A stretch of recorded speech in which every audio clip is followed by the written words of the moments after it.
Imagine cruising in a 1957 Ford Thunderbird, the iconic, gleaming finish catching the sunlight as its 312 YB V8 engine roars to life with a distinct, almost otherworldly growl.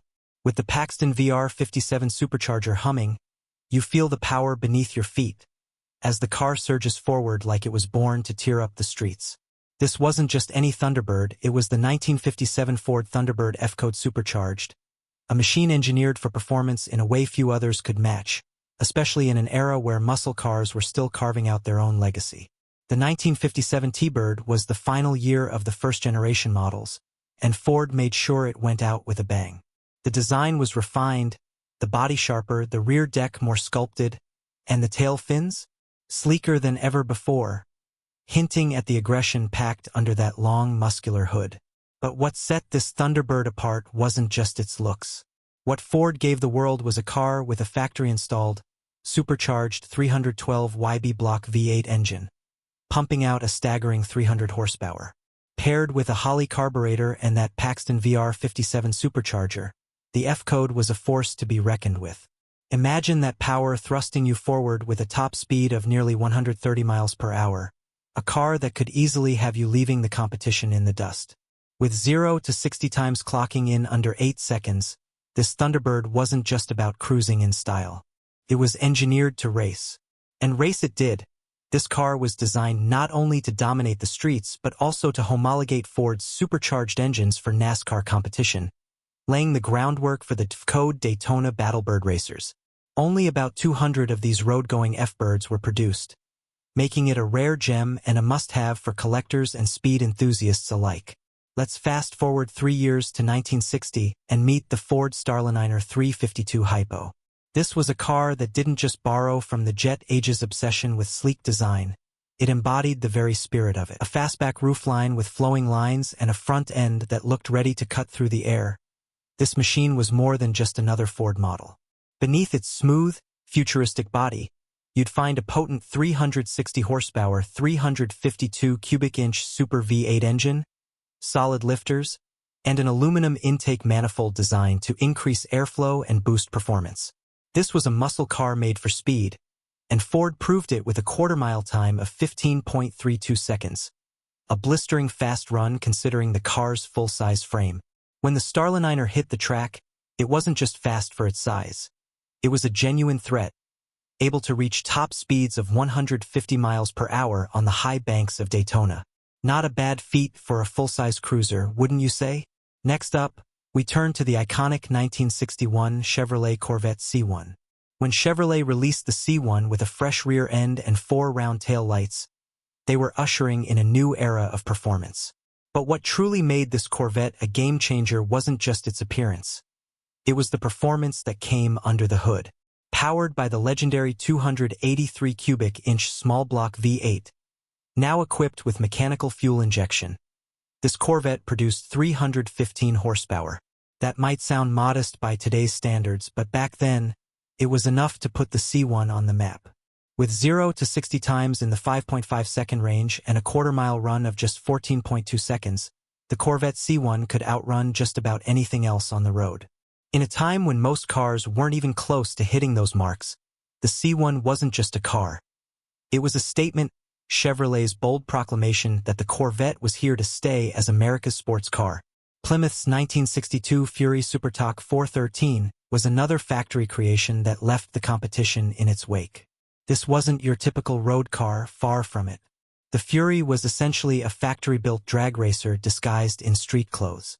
Powered by the monstrous 413 big block V8, this car had wild cams and an intake manifold that was practically a race part. With 410 horsepower on tap, the Fury could tear through the quarter mile in under 12 seconds, which was unheard of for a production car in the early 60s.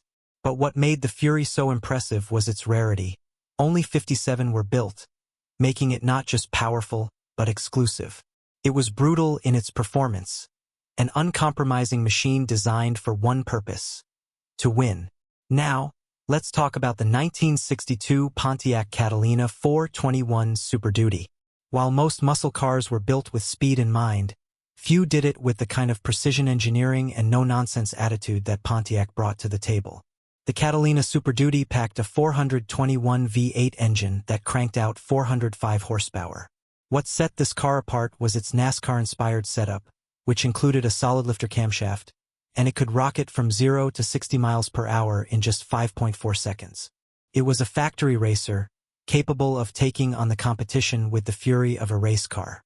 Pontiac only built 179 of these machines in 1962, making them rare and revered by collectors and racing enthusiasts alike. Shelby's 1962 260 Cobra marked a new chapter in the American performance car saga.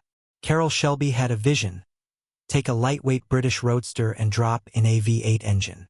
What he didn't realize was that he was about to create an icon. The 260 Cobra, powered by a 260 cubic inch V8, put out 260 horsepower. While that doesn't sound like much by today's standards, the power-to-weight ratio was what made this car so legendary. With a top speed of 153 miles per hour and an unrelenting desire to perform, the Cobra quickly became a favorite among racing circles. It wasn't just about the straight-line speed.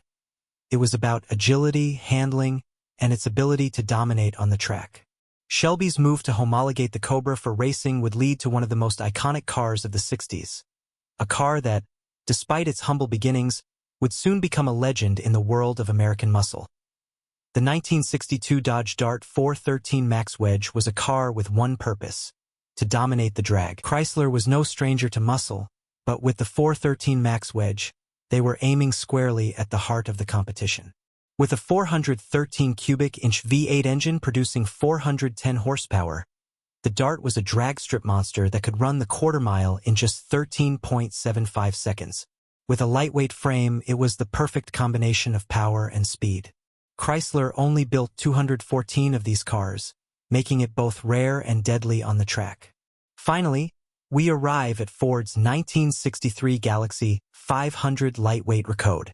Ford wanted to build a car that could compete with the best on the dragstrip, but they also wanted to create a machine that was as light and powerful as possible.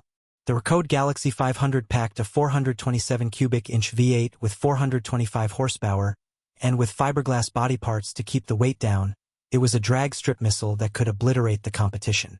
With a quarter-mile time in the low 11-second range, the F-code became an instant icon, representing Ford's commitment to high-performance muscle cars that could take on the best and win. These cars weren't just about speed. They were about breaking boundaries, challenging the norms, and leaving an unforgettable mark on automotive history. Whether it was Ford, Chevrolet, Plymouth, or Pontiac, the 60s birthed some of the most iconic machines ever built. They weren't just fast, they were legends in their own time. These machines pushed the limits of performance, engineering, and design, creating a legacy that still resonates today.